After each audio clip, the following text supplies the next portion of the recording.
Pernahkah anda dengar frasa ekonomi hijau, kewangan hijau, pembiayaan hijau? Tapi, apa sebenarnya maksud perkataan hijau ini dalam konteks ekonomi dan kewangan? Jom kita pelajari dengan mudah.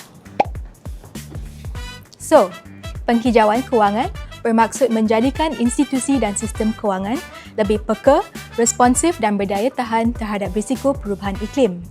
Contohnya, bank akan menilai bagaimana banjir, cuaca ekstrim atau gelombang haba boleh menjejaskan perniagaan, isi rumah serta keupayaan orang ramai untuk membayar balik pinjaman, terutamanya perusahaan mikro, kecil dan sederhana serta komuniti yang kurang mendapat perkhidmatan kewangan akan lebih terkesan dengan risiko ini. Risiko iklim ini biasanya dizahirkan dalam dua bentuk. Pertama, risiko fizikal seperti kerosakan akibat cuaca ekstrim atau perubahan iklim. Contohnya, banjir, ribut, kemarau atau kenaikan paras laut yang boleh menjejaskan rumah, pekerjaan, kesihatan dan sumber pendapatan. Kedua, risiko peralihan. Ini terjadi apabila ekonomi beralih ke arah lebih hijau dan rendah karbon.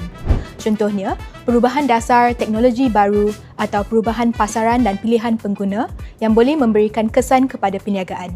Tapi, bagaimanakah risiko ini diuruskan?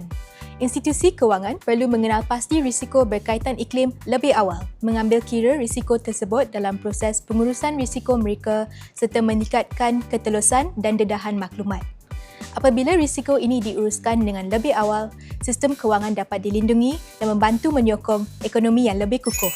Selaras dengan peranan BNM dalam memastikan kestabilan kewangan, BNM memperkukuh kewangan hijau dengan membantu institusi kewangan mengurus risiko dengan lebih berkesan. Antaranya, kemudahan peralihan rendah karbon yang membantu perniagaan beralih kepada pendekatan yang lebih rendah karbon, terutamanya PKS. BNM juga menyokong pembiayaan hijau dan teknologi baharu melalui kemudahan teknologi tinggi dan hijau bagi menggalakkan inovasi dan pertumbuhan yang lebih mampan.